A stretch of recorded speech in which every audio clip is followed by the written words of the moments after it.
I just wanted to make sure presenters were feeling comfortable and ready to begin. So sorry about keeping you in the wait in the meantime. So now we are all here and we are ready to begin, just 2 minutes past. Again, welcome once again on behalf of the Hornby Trust to our concluding webinar of the series of Decentring ELT webinars. We had 3 webinars, one organized by RISELT with different teacher associations from Latin America, another one organized by CAMELTA with different teacher associations from Africa, and another one organized by INET with other teacher associations in their region. And so we decided to organize this webinar as a way to conclude that series. And in order to do that and to help us do that challenging but interesting job, I hope, we ask Amira to help us. She's going to be our main facilitator for the whole event. I know many of you already have met Amira in some events before, but just I would like to give her an initial introduction. Amira Salema is an English instructor at Nile University, Egypt. She is the chair of the TESOL Research Professional Council, the past president of Africa ELTA, and the Africa ELTA 2024 conference co-chair. She has a master's in TESOL from the American University in Cairo and is now pursuing her PhD. Amira Salema, I leave you with this wonderful crowd. Welcome, everybody. Thank you very much, Paula, for this introduction. And I'd like to thank the Harambee Trust for their trust in me to moderate and facilitate actually this very interesting webinar. As Paula said, this is the concluding webinar after having 3 exciting events for teacher associations in the Global South in 3 different regions. And today they are all coming together to reflect on the definition of decentering ELT. And as we are talking about this topic, I would like also to invite all our attendees who are teachers, professionals, and association leaders themselves. I see many familiar faces and names to join us in this reflection, because we are going to open the floor for your questions at the end after we hear from our panelists and after we take our discussion questions with our presenters. I would like to start here by introducing our panelists. We are going to have 2 segments in this webinar. The first segment is going to be presentations, which are in essence reflections on the definition of decentering ELT, where we are going to have 1 panelist from each region reflecting on the decentering ELT definition after watching the webinar of the teacher associations in a different region. And after we hear from them about their reflection, we are going to open the floor for discussion questions about what is decentering ELT. Are we doing it right? Do we really have standards that we measure accordingly our successful initiatives in decentering ELT in our context? Or it is something that we define based on our needs and the members that we serve? We are going to reflect on these discussion questions and much more in the second part of this webinar.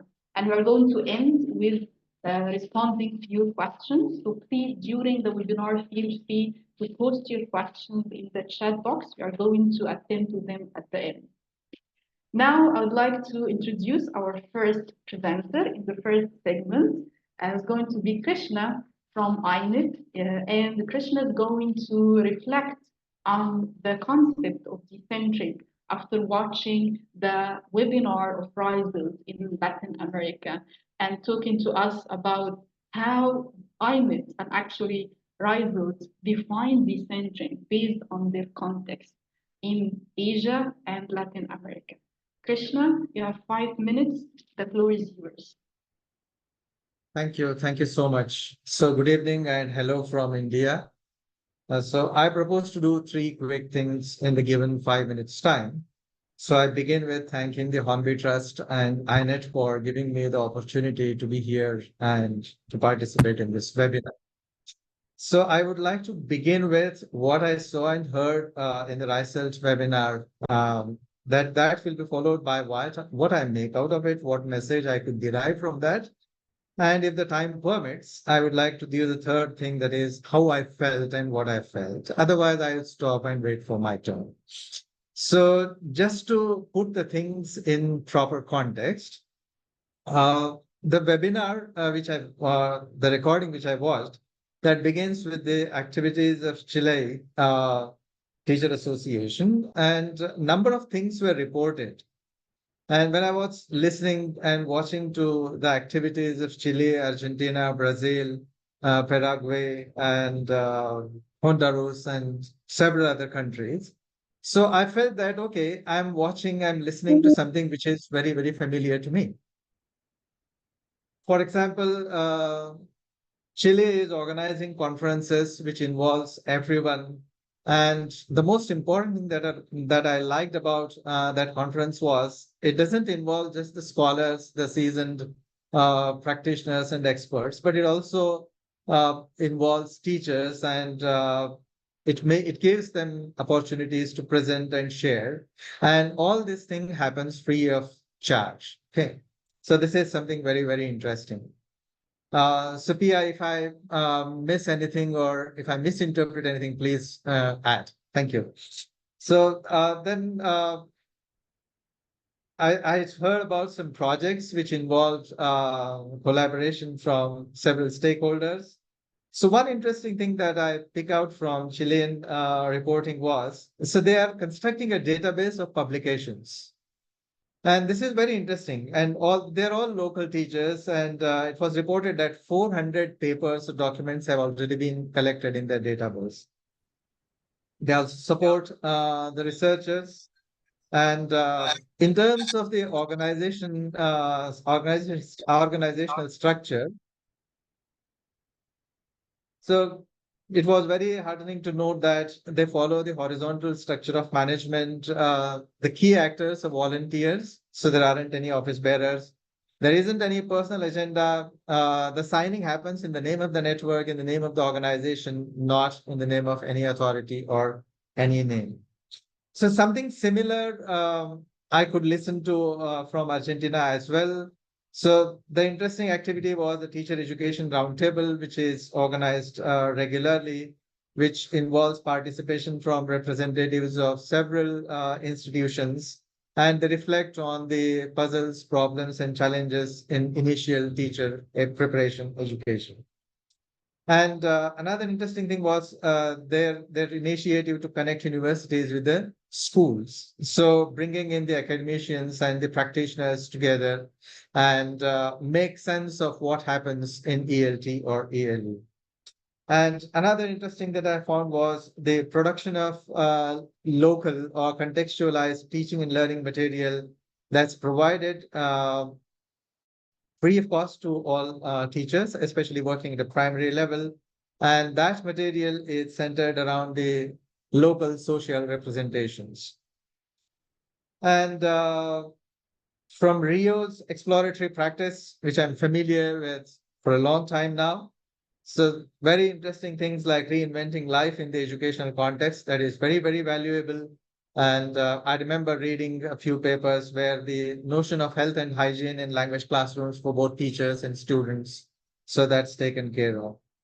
And the activity works towards holistic transformation inside as well as outside by taking charge of the curriculum, by making the practitioners in charge of the things and understand classroom life and share that understanding with others. And they organize regular activities like conferences and workshops, etc.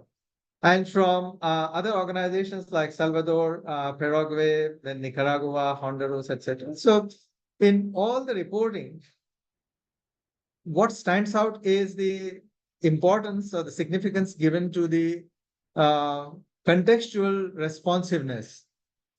So that is something that we have also been trying to work towards. So what it all means to me or to our organization, INET.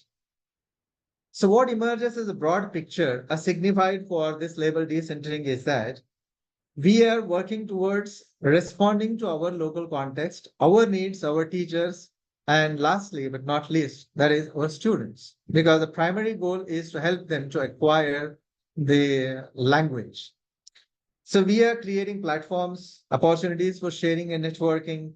We are bringing in the experts, academicians with the practitioners, and we are also supporting teachers to explore, to understand their work. So some regular events are also being organized, so which is very common to what INET is also doing, like conferences, workshops, seminars, webinars, etc. And lots much action is happening in terms of materials creation, offering programs like Nicaragua. They have started MA TESOL program and Open Educational Resources Pedagogy. So they have started those. And second important thing that I could pick up from that is investing in people. I remember Martin Weddell's paper reading sometime that putting people first, that should be the motto. So all these organizations in Latin America and Caribbean region, so they're investing a lot in people. So I think what I can say then is we're all in a similar boat, if not in the same boat. We are working towards creating some local frameworks for perspectives and for our action. So thank you so much. Over to you, Maya. Thank you very much, Krishna. You kept to the 5 minutes. Excellent time management skills as well. And I'm happy to hear that you found some commonalities between INET and RISE in the practice of how your teacher associations are managed and run. You mentioned that you both give equal access to all when it comes to volunteering, serving. I really applaud the work that you are doing in terms of the idea that you try to decenter even leadership inside your teacher associations, because in many parts of the world we hear that we have a board and we have a hierarchical structure within teacher associations, but you try to apply the decentering concept in how you manage your teacher association internally, and this is a very inspiring model for all of us. Also, what you mentioned, Krishna, there was a commonality between you both. The idea that you try to empower teachers through the initiatives, the events, the ideas that you initiate for supporting them in their local context. And this is really important because it is a problem when a teacher association does not really offer activities or start initiatives that respond to the local needs of the teachers. So this is a concept, or I would say also an application of decentering that you have mentioned. Thank you very much, Krishna, for sharing your reflections on the commonalities between you and RISE in Latin America. We are going to move now to our second presenter, Pia from RISE, reflecting on Camilta from Cameroon in Africa. Pia, you have 5 minutes. Okay, I will start sharing my screen now. So as I said before, this is a very hard task to put all the information that I gathered by watching the Camelta webinar. So hello, everyone. As Amir said, my name is Pia Tavali, and I will be presenting Decentering ELT practices and possibilities from the Camelta experience. So again, I hope I will summarize everything accurately, and if not, Eric or any from the Camelta group, please be free or feel free to interrupt me or clarify any doubts. So we were assigned two big guiding questions, right? So as Amir said, first, similarities and differences between how decentering was understood by these two groups and the activities, right? So first of all, our main similarity is that we were both looking at portraying and putting on display teachers and practitioners' ideas on what decentering is, and also activities and practices. So this is a little summary of how we understood decentering. And it was very interesting to see that there were many commonalities. Yes, even though we were far, like geographically speaking, we're very far, but I guess that in ideas we are connected. So what is decentering for us? So, and this was very much mentioned in the African or in the CAMELTA webinar, right? So decentering is addressing and looking for flexible methods that will allow us to move away from traditional ways to teach English.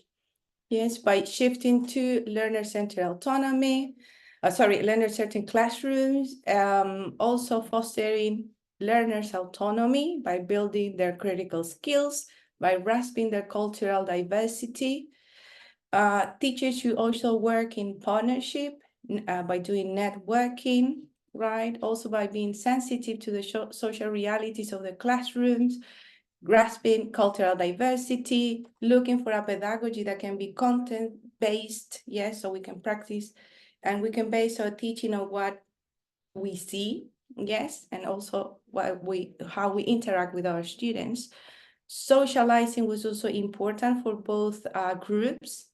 And also opening spaces for using students' language in the classroom. There were some examples in the RISELT webinar too on spaces and activities that incorporate translanguaging.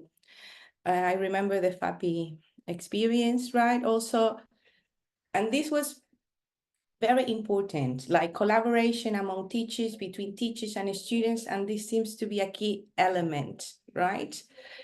And I think that this is the one I love the most from the CAMELTA webinar, that decentering is also making the community feel that everyone is valued. Yes, so this is also connected to what Krishna was presenting before, in which we're not looking for positions of power, but actually to be facilitators to open spaces. Yes, so that's also part of a decentering initiative, yes? So I guess that we also shared that this conception of continuous learning based on opportunities provided by local academics, researchers and practitioners, yes, like organizing these events that are based on our context, yes, inviting keynote speakers, or not necessarily, we don't need a keynote speaker, right? We can just nurture our practice from what we hear from our partners, people that are working in the same context as us and probably are encountering the same issues and problems. I would like to share that actually we do this, but our inspiration was FAPI. They were the ones that started by doing these big activities based on the Argentinian context and not inviting keynote speakers. And for us was like, oh my God, like we can also do that, right? And that was also found in the CAMELTA webinar. So these initiatives will allow to support local researchers and therefore practitioners and teachers, pre-service teachers, right? Like everyone in the community.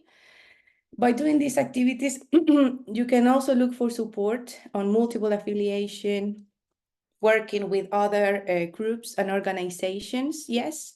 And also, this is something that we also shared, like online visibility. So having websites and accounts of Instagram and Facebook that are easy to access and are free for everyone, that also help us to bridge the gap between, academic dissemination of projects. That usually we look at papers and some of them are, you need to pay and it's a lot of money. And then of course, teachers won't have access to that. So making, knowledge more accessible. So what were the differences found? There were some differences, not many, but actually the CAMELTA webinar was more research-based, and that was very interesting. They started by presenting data that they collected from teachers. There was analysis, we could see the themes and everything, and also activities. And I guess that was a very interesting addition, right? To see the teachers' perceptions on DC, like straight from the horse's mouth and not interpretation. So we, in the RISELT webinar, we did it a more practical, like interviewing teachers, but this was very interesting to see systematized thematic analysis and etc. So just to finish, I'm just going to finish with this. So what activities and practices were thought to reflect these ideas?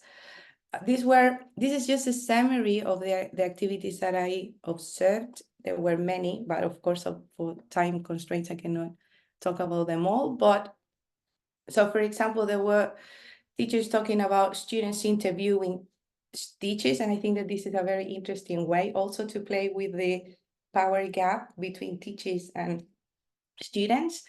Also promoting classroom research, right, in order to include inclusive practices and also be able to customize or localize what we do. Yes, our activities. Also, digital storytelling projects based on students' own cultural experiences and perspectives. That was very interesting. Peer teaching and group exercises. Incorporating adult school projects that will entail students connecting with their environment. I remember an activity related to a tree, for example. Also using PBL to incorporate cultural aspects of the context and local languages spoken by the community. And I loved this idea, experienced teachers writing lesson plans for novice teachers, right? In order to also keep on building this community of practice. So I would like to finish by showing you this picture of the Camelta group.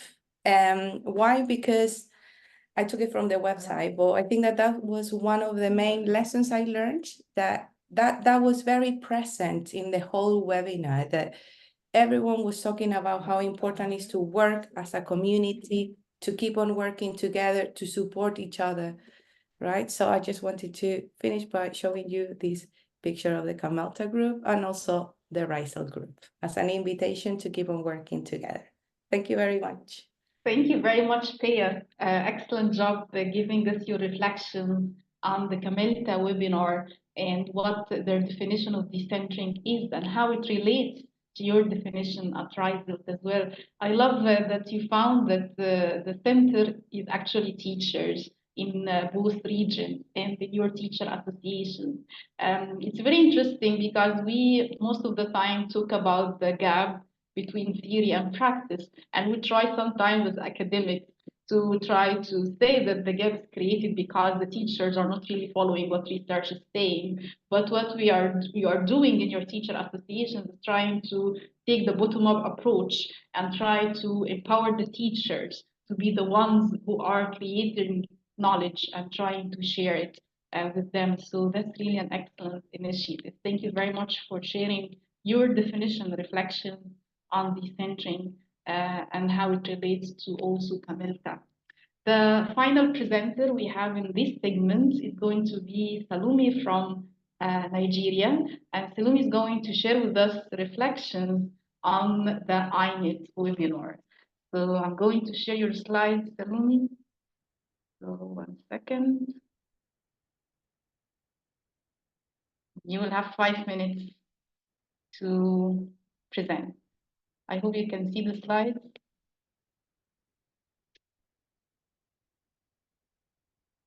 I think you are muted.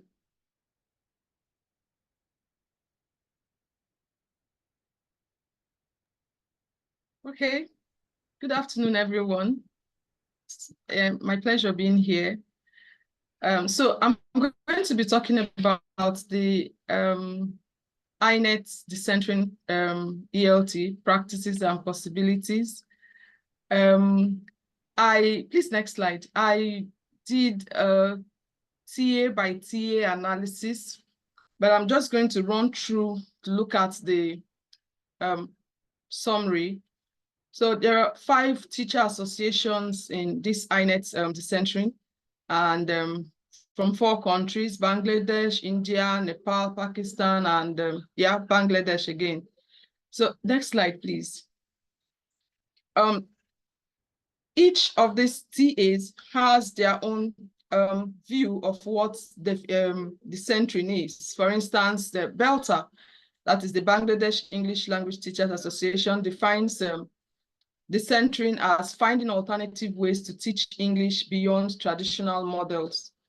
Now, I did this. I'm going to go to the next slide to take what each, next slide, please. Next one. Yes, that's the INET. Now, INET sees decentering as in 3 ways: looking at their leadership, looking at their flagship activities, and then the decenter by picking representatives of the leaders of INET from different regions, different careers, different stages of their careers, different educational levels, and so on. And then they also have flagship projects that they consider decentering. For instance, we have the INET Connect and then the Women in INET. All of these are ways that they feel they are decentering ELT practices. Next slide, please.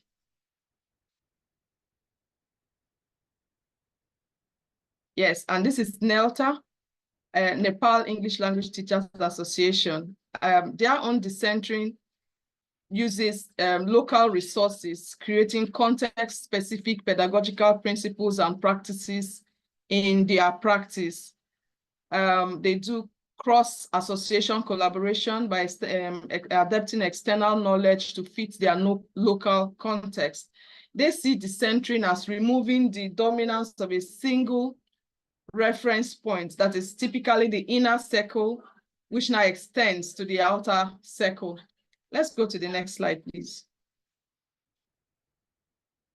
And this is SPELT. SPELT is, sorry. Okay, they define decentering as shifting focus from teacher-centered resources to learner-centered approaches. They recognize students as a very important resource in the ELT classroom. Let's take the next one. Then I can take the summaries.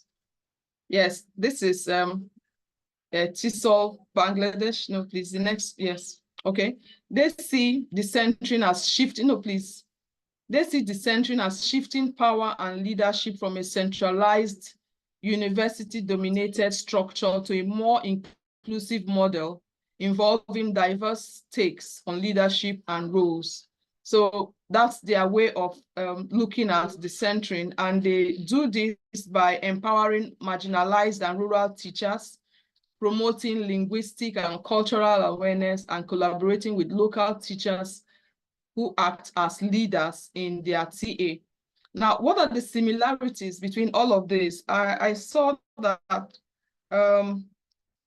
INET, TESOL, Bangladesh, and BELTA emphasize diversifying leadership, which includes voices from different contexts, different levels of education, and different stages of their careers. Then there is a focus on local context. They also look at inclusive conferences where INET, TESOL, Bangladesh, and NELTA mention efforts they have made to make conferences more inclusive by involving diverse speakers and participants, especially where they get their keynote speakers from postgraduate students rather than getting experienced ELT practitioners all the time. Then what are the differences? Some of the differences I found are their definition of decentering. NELTA provides a specific definition focused on removing inner circle dominance. BELTA defines it as finding alternative teaching methods, while the others imply decentering through the activities without explicitly giving it a definition. Then their focus, INET focuses on leadership diversity and project-based approaches. TESOL Bangladesh focuses on leadership and transformation and student engagement. SPELT highlights a learner-centered perspective and cultural inclusivity. NELTA stresses developing local resources and cross-association collaborations. And finally, BELTA emphasizes trans-languaging and including children in research, not researching on children, but including the children in the research. They are the ones who are the focal point of our practice, so they should be included in whatever research we do to assist them with learning. Now, these are very similar to what we do in Africa, but the only thing I noticed is the way we speak. For us, during our own conference, we looked at the way of speaking. Africans like to speak like the Europeans, and sometimes it becomes a challenge for ELT practitioners if you have an accent. And I think that's one important aspect of decentering for us in Africa. Thank you very much. Thank you very much, Salmi, for your presentation and reflection. I love that you really gave us detailed ideas about INED webinar. Yes, indeed. They had a lot of initiatives about inclusivity, whether it was in the composition of the board or in integrating teachers and students in initiatives for the association. Also, they had a lot of local practices, empowerment initiatives, and the center for INET was, as they described in the webinar, the context, which is really a very critical point. And this will take us to our second segment of this webinar. And before doing this, I'd like to thank all the presenters, the three presenters from INET, RISE, and also Camilta for their presentations. We're going to move now to the second part of the webinar, which is going to be an open discussion with the panelists. And since the point that we are talking about here is the center, and here in these different teacher associations and in their different contexts and different regions, we heard how they define decentering in action through the initiatives that they have started, through the way that they run their own associations, and through the way that they approach professional development as well. So I would like to start with a question here to our panelists, and our first question is going to be to Eric. And I would like to ask you, Eric, for your reflections after hearing all of these, I wouldn't say different, but different versions of the thinking definition in the three regions. What do you think are the similarities and what are the differences? And in your opinion, does it really matter that we all have the same definition? Thank you very much, Amira, and thank you, Paula, and thank you, Hanbi Educational Trust, for creating this space for a cross-fertilization of ideas on decentering. I find all the presenters, I mean, they've done a wonderful job, and sometimes sharing perspectives I would not independently capture. I have about 3 or 4 main factors or ideas related to decentering, which are noted. The first is reorienting the morphology of knowledge production. This is what I capture. If students form part of the research process, we realize that this is reorientating the strategies. If younger teachers are given the opportunity to do plenaries, conference plenaries, this has not been the strategy. So to me, it's one way through which we are reorienting the morphology of knowledge co-construction or knowledge production. The second thing I would like to pay attention to is shifting the geography of practice. Practice used to be captured as monodirectional. But from what I get from this panelists and what I got from the INET conference, I realized that there is a mutual accountability and responsibility in practice that is being put in place by this concept of decentering ELT. One of the things which I might have here as a rhetoric is the kind of evidence that we get from it, from all of these, that may attest to some kind of feedback in change in learning. Because in all of this, our goal is to improve learning. And so if there is this shift of practice and no accountability measures are not evidence of improvement in learning, then we may need further we may need to further investigate how this is taking place. Another factor which are captured is expanding the horizons of leadership. Leadership is no longer determined by top-down processes. We find remote leaders in the other regions and chapters and in the way the conferences are organized. This is one thing which are equally captured here. The other thing which are captured was exploiting the diversity of learners or the diverse background of learners in the classroom. Now, this tells me that we are beginning to see learners in the classroom as human beings and not as English language learners who can be summed up as English language learners.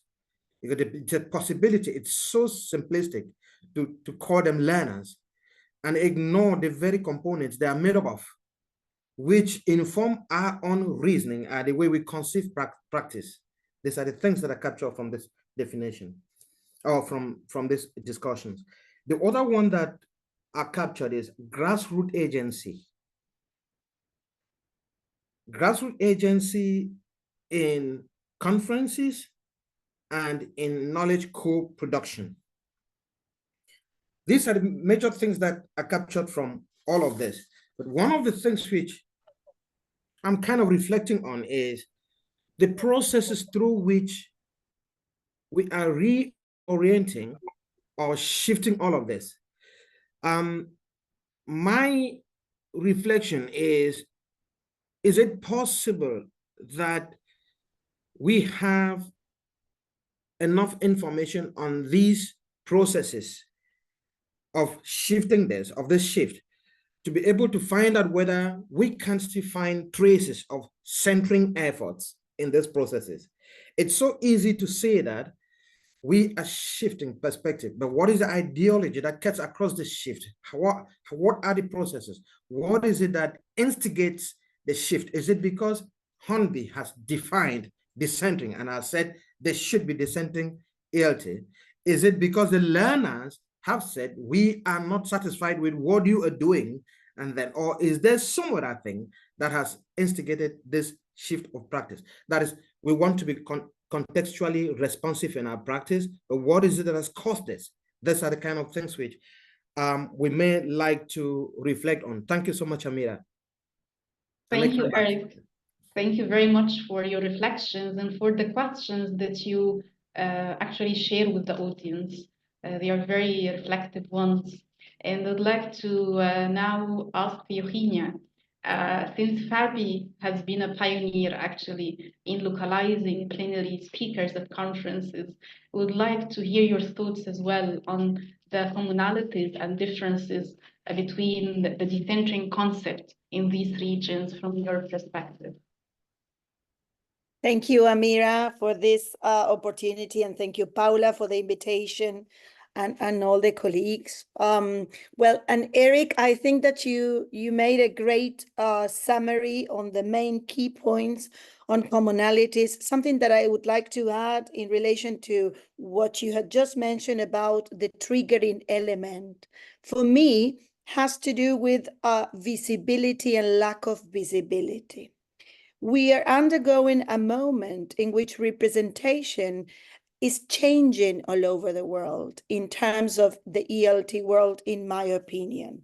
And in this case, something that I would like to highlight is that representation should be, let's say, support by institutions, and also demands, right, from the members that are part of the institution to put hands on things. And this representation that is part of this process is learned by doing. So I strongly believe, and that even though leadership is decentered, it should be decentered, it is the obligation and the responsibility of the institutions we represent and those who conduct those institutions to teach and to, let's say, to support that decentering element into making, let's say, real practices of decentering. Otherwise, it would be just a title or part of the discourse of these new trends in the ELT world. So it's part of the responsibilities as educators and as political beings to not only to make the world heard about it, but to do something about it in concrete activities and actions. It is not an option any longer to show representation, but we need to make the room for that to happen. And then, of course, I mean, those who are participating in different associations take the floor or not, but it's part of this. I like to say that it's an approach to learning and to teaching, in my opinion. So I very much insist on, for example, the participation, we insist in FAPI, the participation of students, fostering, let's say, local context, let's say, making visible or citing regional authors that work on the ELT world, just as Salome mentioned, right? This idea of, and I think that it was Pia as well, not only making the others feel valued, but make them valued for yourself. So, and that is a construction in what I see here in this webinar. We maybe, and tell me if I am wrong, we've been, let's say, formed under a paradigm that it was quite different from this one, in which, right, we look up to, right, only one or few ways of teaching English, of admiring the European or the American culture. And that is something that it is important for sure, but we need to balance, right?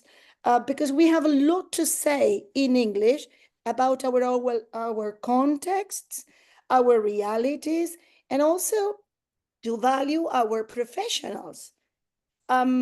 I believe that this is something we need to work very hard on, because still we have some coming and goings, I would like to say, right? Or maybe some contradictions in those terms. So I think that it goes both ways. We have to make the room, but we need to take that opportunity and to do something with that as well. I believe that in that case, these are my thoughts from Latin America. And in relation to the differences, maybe from what I have just heard, the differences, I mean, in which the different associations have portrayed, right, their strategies, had to do with variety of focus. As Pia mentioned, some associations focus on practical issues, some of them to, let's say, to provide room with events, right, that support a community of practice, some others in the development of research that is so needed as well. So I believe that it has to do with different focuses, but we are all on the same track, I believe. Thank you, Eugenia, for your reflections. And from what you ended by saying that we are on the same track, this is an interesting ending, because despite all the different contexts for our teacher association, we come to find a lot of similarities in how we practice these concepts. And what Eric mentioned was particularly interesting about the idea that sometimes maybe we do things as teachers even, and we are not aware that we are doing these decentering activities unless we find the term, and then we can all like question whether this is something that we are doing or not. So it's really interesting, and I really enjoying your reflection. Thank you for this. But taking it to differences now, and I believe differences in practice also are present. And so I'm going to ask you, Krishna, to reflect with us on any differences you have found, Krishna, in the definitions of decentering among these teacher associations based on the context.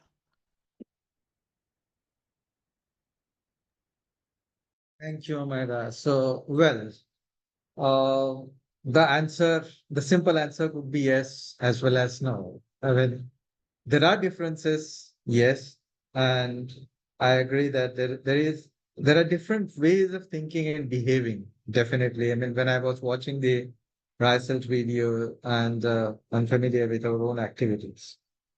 So taking cue from Eric, who mentioned that what's happening is we can clearly see there is a reorientation activity in terms of morphology of knowledge production. So I would like to extend that, and taking proof from that, I say that what is happening is reconfiguration of domain and discourse of ELE. So that is certainly happening in the name because of this decentering phenomenon. But having said this, at the same time, I feel that one leaf can't claim to provide all the shade. So sometimes I think that, okay, not to swing the pendulum to the other far end. Right. Okay. Now everything was centered, or a lot of centering was happening. So now stop all that, just discard, abandon everything, and let's reinvent everything. So that things, I think we need to be a little cautious. I don't know how to put it, but we need to be a little cautious about this thing. And another important aspect, which was mentioned in all our activities across all the regions, was the significance given to local. But drawing on my personal experience, I see that sometimes this local centering is also very troublesome, because it's more painful. Because I have experienced that, okay, there are lots many local centers and they create problems for practitioners. So we need to think and rethink about this local centers as well, because everything local is not always good. Yeah, so I don't want to think in absolute terms whether something is good or bad. So what matters most to me is that it's not local, it's not global, it's neither north, neither south, nothing. So what matters most is what works for teachers and students, because they want to learn English. I'll just give one example and stop. So I was in a rural school last week, and I was talking to teachers. I said that, okay, how do you teach? Do you use Marathi, which is the local language here in Maharashtra? They said that, okay, we are not allowed to use Marathi in our schools, in our teaching. And then I said, why? Because parents come and they complain that our students have come to your school for learning English, not for learning Marathi. So just teach them English. So there are varied perceptions, and we need to make sense of all this and then evolve our understanding of decentrism. So to the last piece of thought, again, to use words of Eric. So definitely there is reconfiguration happening, but we need to be a little cautious. Thank you. Thank you, Krishna. Very good thoughts that are food for thought, of course.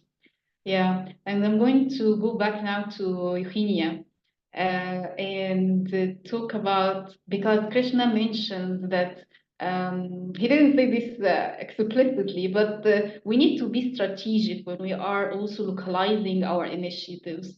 So from your experience in FABI, what helps you, or what can help a teacher association to be strategic about localizing initiatives and to succeed in this?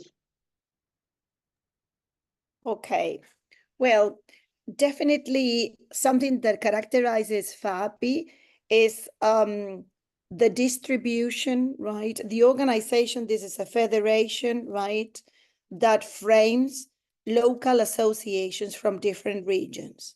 We've got an annual event that is most of the times set in different regions of Argentina. I said most of the time because since pandemic, we have switched into in-person and online events as well.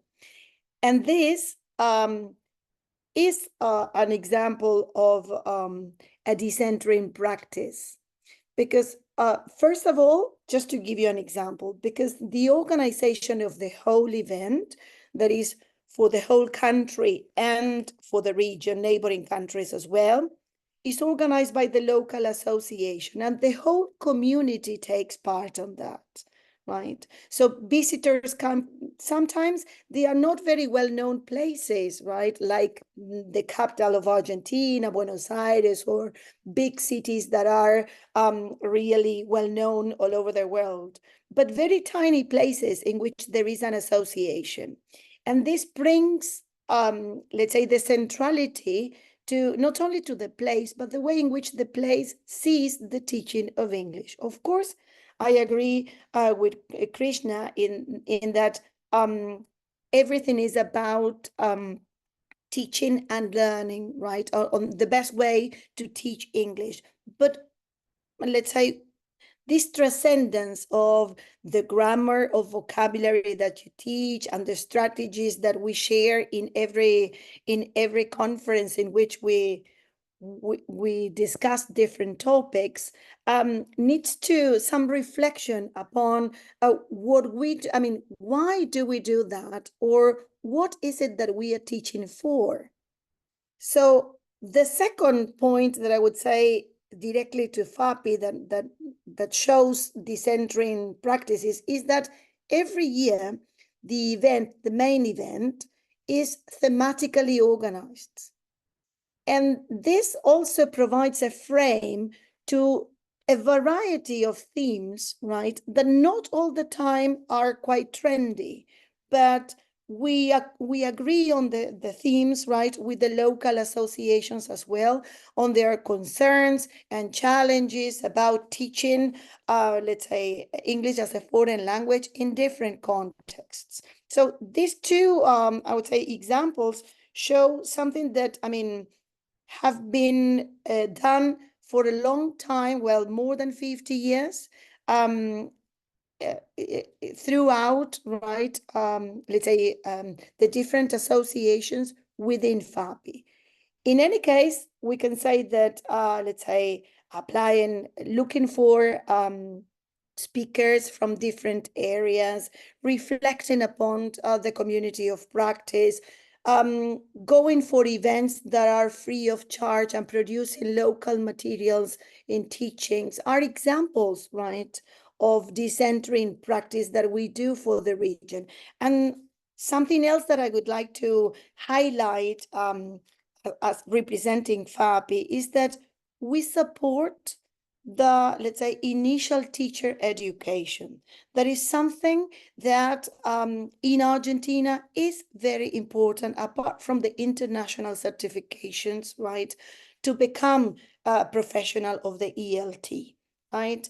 We do, let's say, support public universities, teacher training programs all over the country that, let's say, form excellent professionals in teaching, right?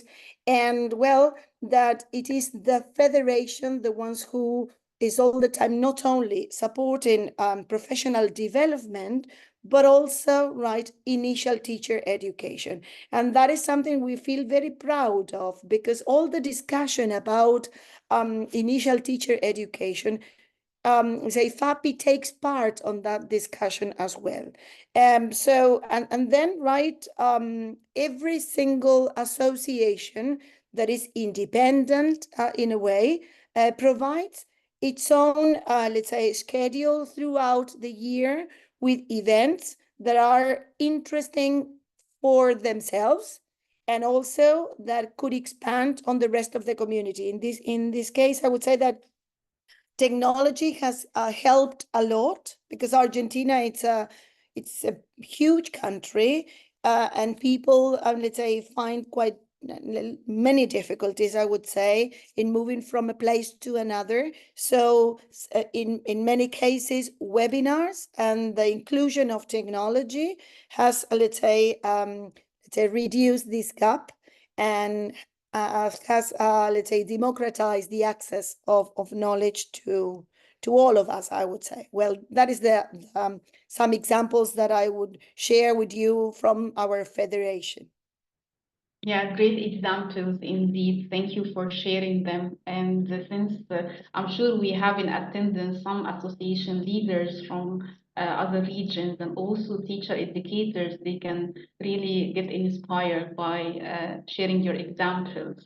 I'm going to go back to Eric, and since sometimes even in teaching, when you go to visit the class of the teacher next door, you learn something about your own teaching as well. Something is triggered, you feel something you do is great or something you do needs to change.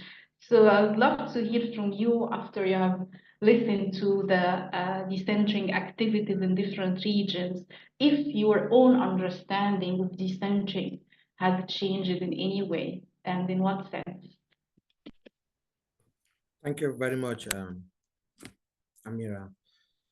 One of the things that I like to appreciate from this discussion is that we are already in a process of co-sharing ideas and our reflections on what we think decentering is. This reinforces um, your idea that if you go listen to another teacher, there's something that changes from what you do, from on the way you perceive your own activities or the way you carry on with your own activities.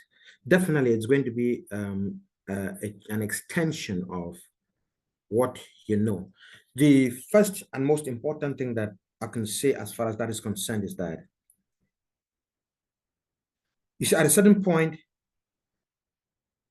you feel like the idea you have is good, and then it stays there. And then someone reinforces it. And then you keep getting it. It becomes a way of acting. It becomes a way of acting. This is what I learned first in decentering. What I would like to say here, which to go back to Krishna's worry, which I find very relevant, is this local centers.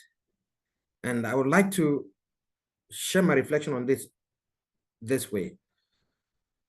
If we are looking at decentering and giving recognition to the way new local centers are created, one way of defining the relevance of these local centers or their pertinence is, what is the problem to which these local centers is a solution?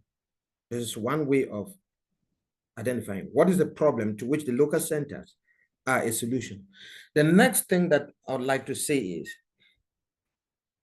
what is the configuration of these conferences that we organize? Are they not more or less a way of perpetuating hegemonies? Who decides the way a conference is structured? And what are the dynamics of the way these conferences are run? And what is the impact assessment of these conferences? So with all of this, I'll tend to be more particular with acting in the classroom. And with this, I'll go back to Genya and Krishna. If what we are doing,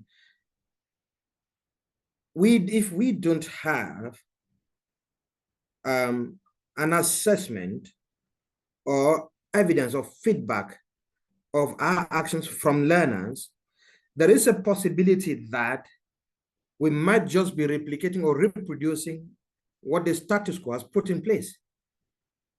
So this is the way I tend to see the work of, I think it's the work that is being done in Nepal with student-led conferences. And I was thinking about, what if we were to have students' conference, an international conference of learners?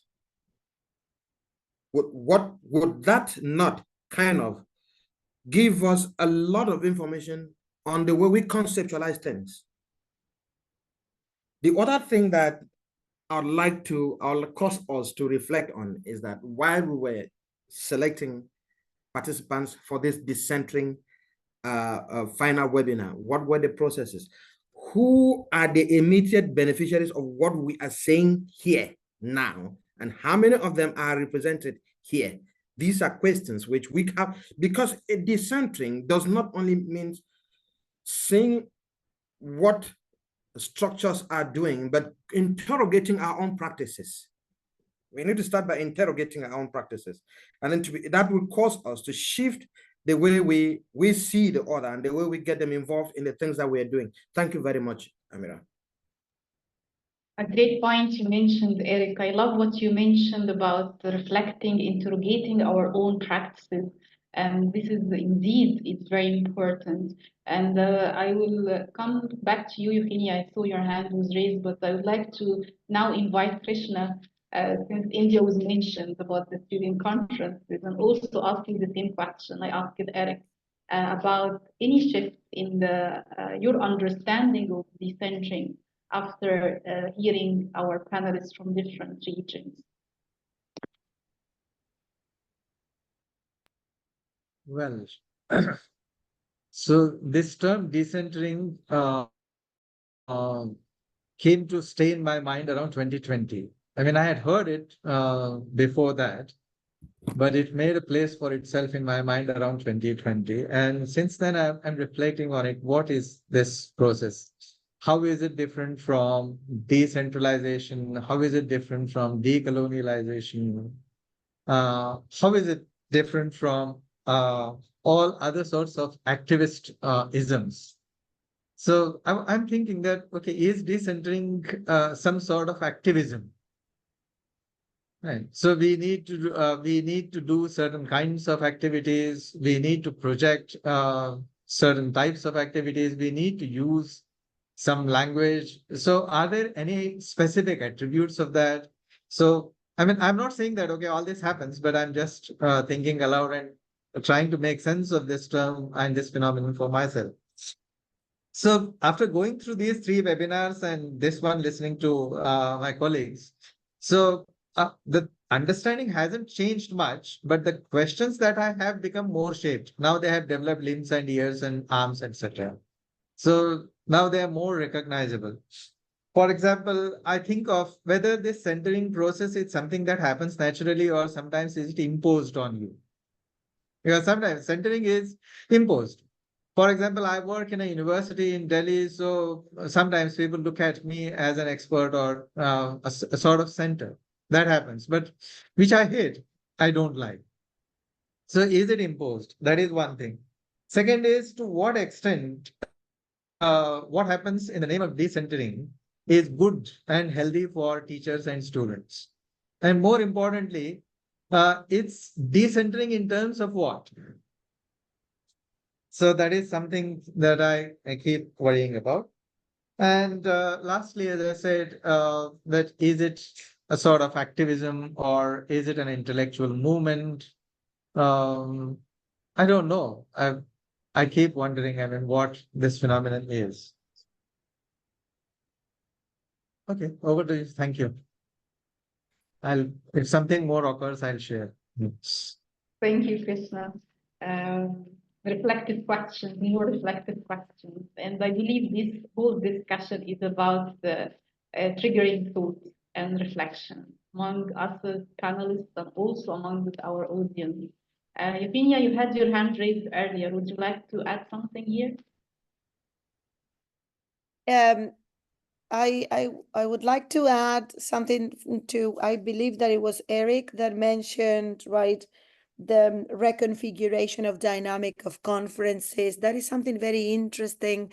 I strongly believe that we need to learn from other areas of knowledge as well. And that collaborative learning should be not only within teachers of English, right, in terms of dynamics and decentering, but also with other areas of knowledge. And that is going on in let's say, in groups of teachers, right, from other areas all over the world as well, that needs of changing the focus and the organization of conferences. There are many ways of organizing conferences. What I wonder is whether we are ready for that yet. in my humble opinion, right, from the local context in which I am immersed, I believe that we are in an exploratory moment of decentering, and that we need to move forward into other, let's say, changes or little changes before we face the challenge of changing too much, I would say, right, the structure of a conferences of a conference. Something we have at FAPI, we have introduced some changes. The centrality is on the call for papers and on what teachers share from their own experiences. But we have still we do have top-notch speakers, and right on that structure that is the one we all know. But we have introduced, for example, a panel of discussion on a round table, right, about initial teacher education from different sectors that are not always, I would say, part of FAPI. But I still think that this is something that is not massively accepted yet, I would say, right? So we need to work on that, because whenever things are, or in my opinion, whenever let's say there's too much change, it seems that people get like overwhelmed with that, and they focus, they I would say, lose the focus on what to decenter and what is that. And whenever we don't know what to do, we come back to what we know, right? That is traditions. So I think that we are on the way. I do believe that there is a need for change in the structure of conferences, but still we are discussing on whether I am valuable enough to present at a conference. That is, I mean, what teachers still say, right? Shall I present my experience in class? I'm not up to, right, the norm, up to the level, up to the thing. So there is like some elements beforehand we need to consider. But I do agree with Eric and with Krishna, definitely. Yeah, very good point, Eugenia. Thank you for sharing it. And what you said about teacher and student conference is really inspiring as well. And I think it is indeed, as you said, decentering, because we are the leaders, and I believe we have the power to also shape these practices. So if our teachers and even student teachers always see in conferences a certain model, it's normal that they would question themselves, that they are not really up to that model. But it's up to us as leaders to change this mindset and this concept and try to remodel the same idea like decenter, and give a model from within the grassroots, as Eric mentioned earlier as well. And from what you have all shared, I feel that we need to be more intentional maybe about our decentering initiatives, and do this with not just like a conviction, but also with a lot of, I would say, initiatives that we need to start with our members and teachers, with the vision that really is triggered by a need in the local context. I wish we had Sally here because I wanted to hear her thoughts, but I think she had a problem with connection. Oh, she's No, back. she's still here. Yeah, okay, because I saw you left earlier. Thank you for being back. My next question would be to you. And since we have been discussing different perspectives of dissenting in different regions, and some or maybe a few of the attendees in this webinar have been questioning what is decentering and why we talk about it in the first place. So I would like to ask you, Salumi, if you think we should come up with one global definition of decentering, or you are of the view that it's okay to have different definitions? Well, I think it's okay to have different definitions, but the concept of decentering, I think it's a central idea. But then each context should apply it the way it suits them, the way it suits their context, the way it suits their learners, the way it suits their TA. Because the challenges I have in my own locality may not be the challenges another person has.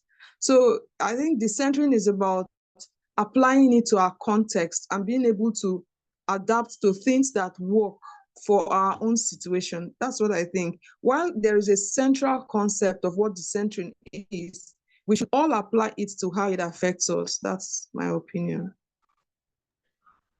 Thank you, Salome. And I would ask the same question to Pia as well. So Pia, like, would you agree with Salome that it's okay to have different definitions of decentering and not really have one global definition that we all apply?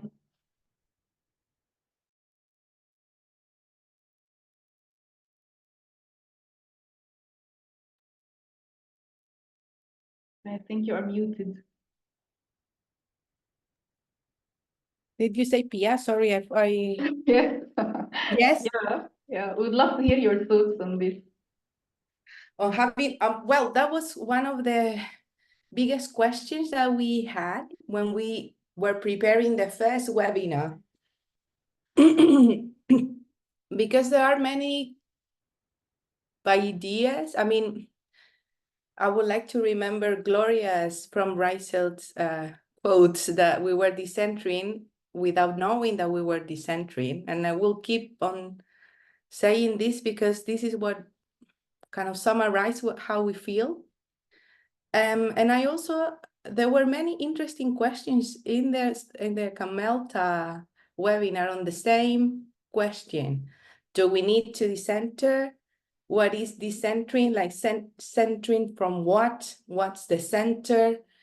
So I guess that what's interesting about all of these different webinars, I mean, besides being a webinar, it's just an opportunity to gather and discuss all these topics because I feel that this is an ongoing term that is not defined yet. And then I think that we as a community of the ones that are trying to push this decentering agenda should keep on working towards this. I don't think that we have a definite definition, but it's just a big onion, right, with multiple layers. So I guess that even though we share certain, I guess that we all have a main focus that we shared, but still, I think it's necessary to keep on working, keep on doing these webinars or meetings. I was thinking about this idea of innovating conferences. And then again, do we need conferences? So is that also part of centering? I mean, even in my own context, right? I'm a researcher, I'm a teacher. I probably have more visibility than others. Should I be the one presenting today, for example? So maybe I'm also centering when I'm doing this, when I'm making these decisions, right? So, and I was very fascinated by Krishna's idea or thoughts on is decentering activism. Is it part of an intellectual movement? If it is intellectual or activism, then there's also controversies in the same, relationship on how, and also our positionality. So I guess that it's very complex. I wouldn't say that it's only, and probably decentering can be not defining, but can be something, a concept that can also evolve with the same groups. So I don't know. That's I think I believe that this is just the starting point, and we should keep on working. But we do share many things, and that's amazing. I guess there must be something, there that it's growing, and then probably we should take charge on keep on working on this and in our own groups and organizations. Yes. Yeah, thank you, Pia. I love how you describe how you feel and also think about it shows a lot of self-awareness. And I love when you question whether we should be the people presenting it, because this is really a great question.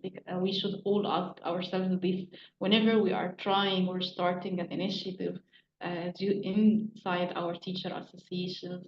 Krishna, yes, you want to share something? You're muted. Just a quick thought to add to what Salome and Pia said. Pia said that there is something. So that something could be the state of mind, which is being critical, curious, inquisitive all the time, thinking on our feet and responding to the emergent needs and concerns. I think decentering could be something like that. That's what I thought. Thank you. Thank you very much. We have 13 minutes away from finishing time, and I would love for us to have time at the end for questions from the audience. But one final question that I would love to ask our panelists, and maybe also our audience can reflect on this and share your thoughts with us. So after all of these amazing webinars where we shared our definitions of decentering and our initiatives of decentering activities in our context, and coming here today to come together and really exchange ideas and hear from each other about what we are doing, what decentering is in our teacher associations, what should we do next? Leaving this webinar with these amazing thoughts and reflections, what should be our next step as leaders, as teachers, as educators? With this understanding we have gained from today's panelists and discussions, what should we do next? And we leave the floor to our panelists. If you want to speak, please raise your hand and unmute yourself. Can I? Yeah. Hi there. I'm Swapna from India, and I'm a Hornby Scholar from India, batch 2019. And I have been attending these conferences from last years, and it's wonderful to hear from all the brilliant scholars across the globe about the decentering. One of the things which I would like to share here, and some of the practices which I have been implementing in my school as a school leader. So after returning from UK, I thought over this decentering also and having it as a model for a school. So in my experience, I have seen that English in my context, like I work in a public school. So English in my context is generally taught as a subject, which is restricted to teaching as question answers or passages and all. But it is not focused as a language where teachers have to work on the skills like reading, writing, speaking. So this is a major area which I have seen like as a drawback in teaching English. So one of the things which I started in our school from last 3 years, we have been working on this model, is having an English club, specially focused on developing skills, English language communication skills. So this is the major drawback which we found in English medium schools. Like even if children complete their graduation, like they are not able to speak in English confidently. And most of the parents want to admit their children in the schools so that the children speak in English, understand English. So we started with an English club, and every day, like for my primary graders, we conduct 1 hour session for English, where focus is measured on the chunks, teaching them through chunks, because we have a primary grades. So I started with I like to, I want to. These are the simple things which I started with. And then we have a Telegram group where my parents are also engaged. Now, fortunately, I have parents which are in the which are from the educated background.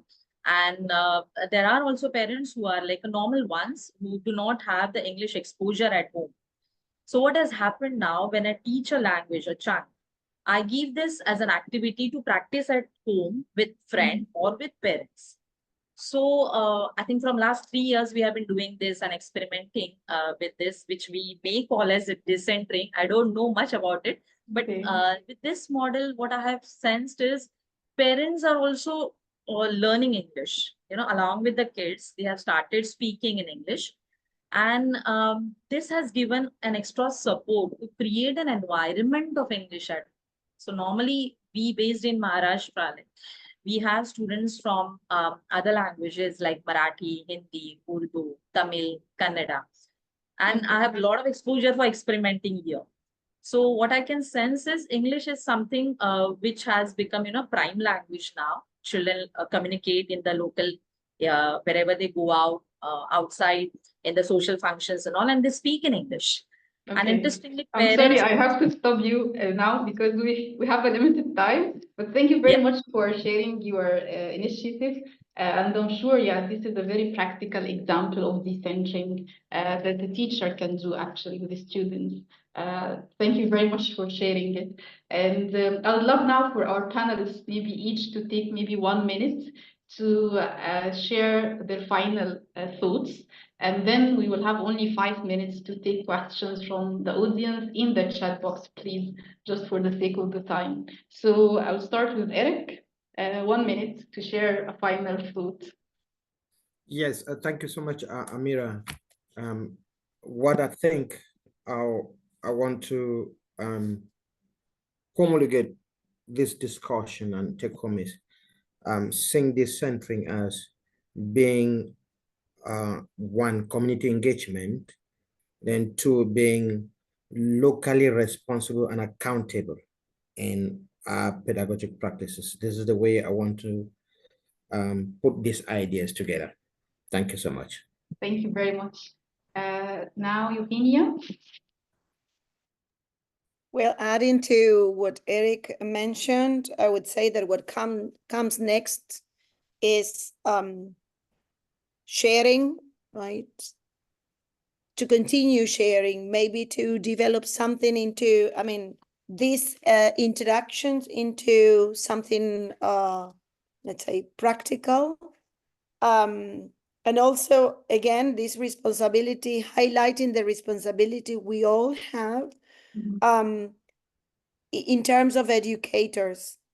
This is something very important. We do teach English, we pursue that, we enjoy that, and this is fantastic. And our students learn much, let's say, a lot from different sources. But do not forget that we need to make, let's say, that human being that is in our students complete in English, right? So just to expand a little bit. So what comes next is to keep going, working together, and to value the sense of a community of practice, I would say. This will make this idea of decentering strong. And also, I would add voluntary work. That is something that we do not let's say, put aside in most of the associations, right? It is voluntary work that supports all these institutions. I believe that we are in a moment that we need to make this visible because it is very easy to work in isolation. And let's say nowadays, currently. So we need to find the value of this community because it definitely it enriches the practices and the learning and the teaching, I would say. Thank you very much, Eugenia. Krishna, in 1 minute, a final thought. So just one single thought. So we need to be curious and alert all the time. So we need to check ourselves at the individual level, also at the teacher association or any organization level. We are working, we need to keep a guard on this. Are we following any one particular philosophy or anything so that is exercising its power, it's dominating us? So let's be cautious and at the same time creative. Let's continue this journey. And I'm sure that we all are going to reach somewhere. Thank you.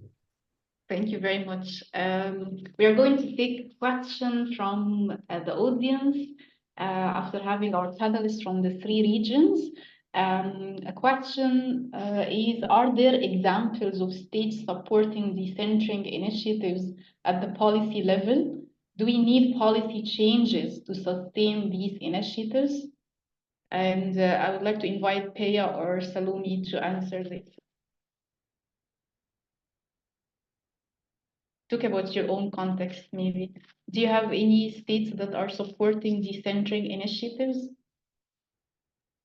policies?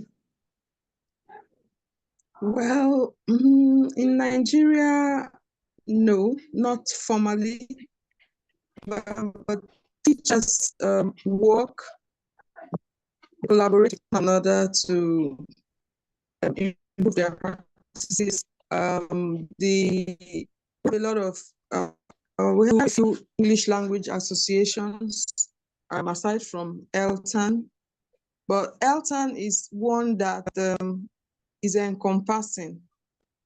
It has teachers from the primary, the secondary, the tertiary, from the private schools, from the public schools. We all have English teachers from all over.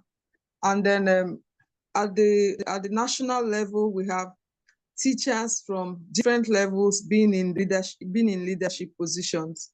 I think that's one of the highest forms of decentering that we have. I'm not a PhD holder, but I'm in the executive committee. I teach in a secondary school. I think we have about 3 secondary school teachers in this national leadership. We also have 6 states in Nigeria, and the federal capital is 37, and we have about almost 20 active chapters. We're moving into the other parts of the country where there is no formal support from the federal government or from any particular state government. It is just the teachers volunteering their time, volunteering their resources, doing all they can to see that every teacher has the support they need. We have very active WhatsApp groups where a teacher could be in class and you're teaching and you come across one difficult question or one challenge, and they put it up in the WhatsApp group, and there are people who quickly take up the response, and we give that support. So that's the way we're doing it in our own small way.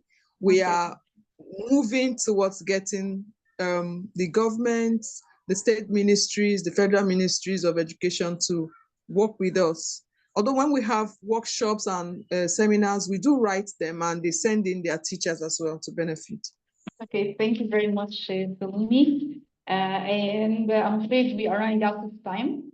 And I see in the chat box our attendees are sharing comments, ideas about the decentering and saying good things, great things about your initiatives and your different teacher associations.